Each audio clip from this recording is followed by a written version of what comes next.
My name is Ernest M. Keeling with political poetry, political insights. The evil nexus, Evangelical Madman Trump, Vance, SS Rubio, Special Envoy for Starvation in Palestine Witkoff, neo-Nazi Netanyahu must be defeated. Their genocide in Gaza continues apace, reducing remaining residential buildings to rubble, using starvation of women and children as a weapon of war, killing more and more Palestinian journalists to kill the story. This poem about war criminals Bush and Blair was written in response to their war crimes in Iraq. They were the forebears of genocidal maniac Trump and his entourage, backed by lickspittles PM Starmer and the EU. Religious fanatics Bush and Blair lied about weapons of mass destruction and 45 minutes to justify Christian crusades in Iraq and Afghanistan. Blair became Bush's Middle East envoy, a safe pair of hands for US imperialism and Christian Zionists. SOS!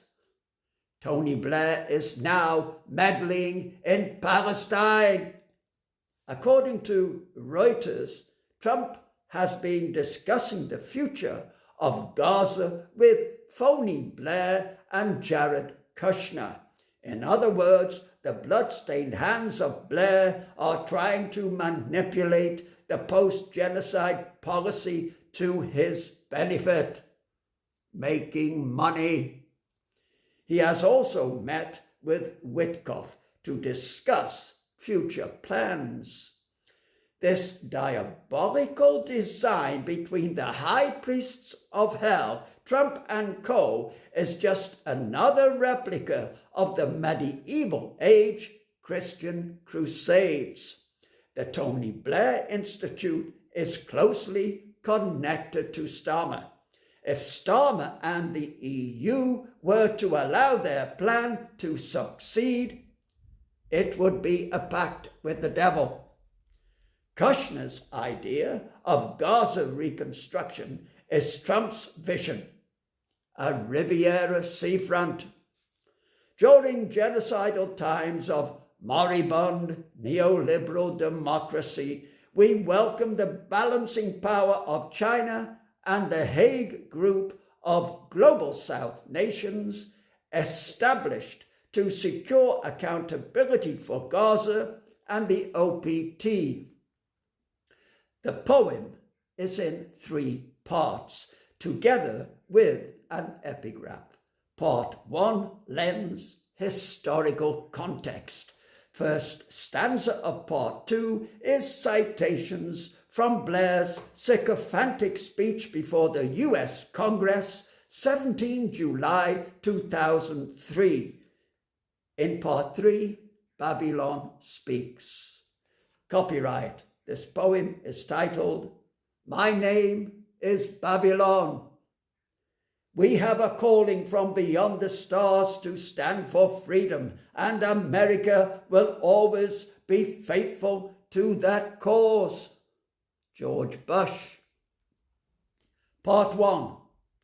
Deep in the memoir of shifting sands, King Gilgamesh mourns, companion Enkidu voyages in quest of eternal life. Ergo, at the genesis of literature, the epic poem soars to maiden flight, lyric with the cuneiform alphabet high on thermals of learning and culture, nurtured by the bounty of Mesopotamia, where time-honored Euphrates and Tigris kiss, celebrating enlightenment and progress. Ripples of civilization sough fecund on the shores of posterity. Sumerian monuments, hanging gardens, Nebuchadnezzar's palisades, fabulous ziggurats, engraved in time, the zenith of human aesthetic endeavors prospers like grapes on a sun-soaked vine. Part 2. Deeply touched by Congress's warm and generous welcome. Thank you, Mr. President, for your leadership, Abraham Lincoln said.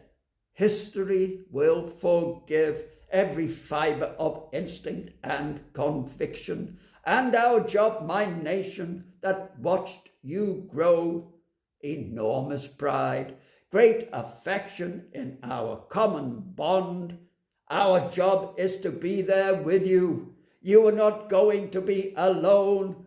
This fight for liberty ad nauseam. Macht politique bewitches the mind. How we like to feel tall once in our lives.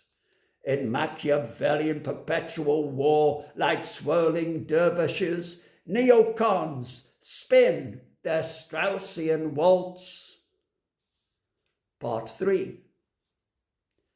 I have known the angst of starless nights, oppression and obloquy of colonial weight, lived the war of 8 years' waste, witnessed the absolutes of absolute power, the scourge of environmental spoliation, the horrors of chemicals, tribal barbarism. I have wept for the Madan. I have wept for Halabja.